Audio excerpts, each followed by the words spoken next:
हल्ली मोबाईलवर एवढे ॲप्स आहेत, गेम्स आहेत, ते खेळा ना. तुमच्या कष्टाच्या पैशांशी कशाला सही आहे म्हणून खेळत बसताय. अहो, त्यांना समतासोबत वाढवा ना. समता पतसंस्था, टेन्शन नाही, रिटर्न्स निवडा. कोपरगाव तालुक्यातील वारी गावात ग्रामस्थांना पाणी पुरवठा करणारी सुमारे 1 लाख लिटर क्षमतेची उंच पाण्याची टाकी बुधवारी मध्यरात्री अचानक कोसळल्यानं परिसरात एकच खळबळ उडाली. सुदैवानं ही घटना मध्यरात्री घडल्यामुळे कोणतीही जीवितहानी झाली नाही. मात्र सुदैवानं मोठी दुर्घटना टळल्याची भावना ग्रामस्थ व्यक्त करत आहेत. ज्या ठिकाणी ही टाकी उभी होती तो परिसर अत्यंत वर्दळीचा आहे.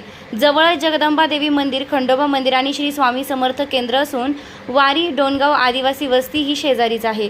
दिवसा येथे शाळकरी मुले, भाविक आणि ग्रामस्थांची मोठी ये-जा असते.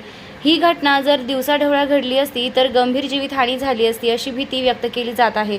ही टाकी 14व्या वित्त आयोगाच्या निधीतून सन 2015-16 साली तयार करण्यात आली होती. बांधकामात निकृष्ट दर्जाचं मटेरियल आणि तांत्रिक चुकांमुळे टाकी मुदतीच्या आत कोसळली असल्यानं संबंधित ठेकेदार आणि तत्कालीन जबाबदार अधिकाऱ्यांवर कारवाई करण्याची मागणी आमदार आशुतोष काळे यांनी ग्रामविकास मंत्री जयकुमार गोरे, अहिल्यानगर जिल्हाधिकारी, मुख्य कार्यकारी अधिकारी, जिल्हा पंचायत यांच्याकडे पत्राद्वारे केली आहे. प्रसिद्धीस दिलेल्या पत्रकात त्यांनी म्हटलं आहे की वारी गावाला या टाकीतून नियमित स्वच्छ पाणी पुरवठा केला जात होता. मात्र संबंधित ठेकेदार आणि देखरेख करणाऱ्या अधिकाऱ्यांनी संगनमताने या टाकीचं काम अत्यंत निकृष्ट दर्जाचं केल्यानं टाकी कोसळली आहे.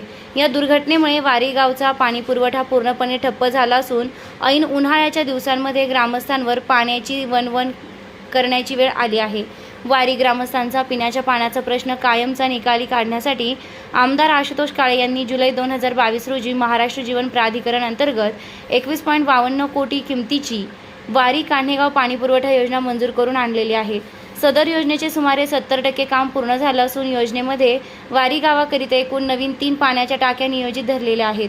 काम पूर्ण झाल्यानंतर निश्चितच गावाचा पाणी प्रश्न मिटणार आहे. 2015-16 साली झालेल्या टाकीच्या निकृष्ट कामाची चौकशी करून संबंधित ठेकेदार आणि अधिकाऱ्यांवर कारवाई करण्याची मागणी आमदार आशुतोष काळे यांनी ग्रामविकास मंत्री जयकुमार गोरे, अहिल्यानगर जिल्हाधिकारी, मुख्य कार्यकारी अधिकारी, जिल्हा परिषद यांच्याकडे पत्राद्वारे केली आहे. दरम्यान पडलेल्या टाकीचा मलबा हटवून तांत्रिक तपासणी केल्यानंतरच नेमके कारण स्पष्ट होईल, असे प्रशासनाने सांगितले. घटनेनंतर डेप्युटी इंजिनियर तसेच वरिष्ठ स्तरावरील एक्झिक्युटिव्ह इंजिनियर घटनास्थळी येऊन तांत्रिक पाहणी करणार आहेत. तपासणी अहवालानंतर टाकी कोसळण्यामागील नेमके कारण निश्चित केले जाईल. जर तांत्रिक तपासणीत कोणतीही निष्काळजीपणा किंवा दोष आढळल्यास संबंधितांवर नियमानुसार कारवाई केली जाईल, अशी माहिती कोपरगाव पंचायत समितीचे गटविकास अधिकारी संदीप दळवी यांनी दिली आहे. वारी येथील 2015 पाण्याची टाकी झाली होती 1 लाख लिटरची आणि ती 4/3/26 रोजी रात्री 12-12:30च्या दरम्यान कोसळल्याचा सरपंचांचा फोन आला होता. त्या फोनच्या अनुषंगानं आमचे डेप्युटी ग्रामीण पाणी पुरवठा श्री रवींद्र पिसे यांना सदर बाबीची पाहणी करून अहवाल सादर करण्याबाबत सूचित केले होते. तर त्यांनी काल तो अहवाल उशिरा माझ्याकडे सादर केलेला आहे. त्यामध्ये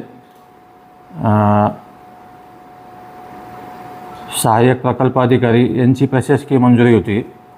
लेखाशीर्ष मागास क्षेत्र अनुदान व 13 वित्त आयोग ग्रामपंचायत स्तर अशी 14,89,625 रुपयाचं हे काम होतं.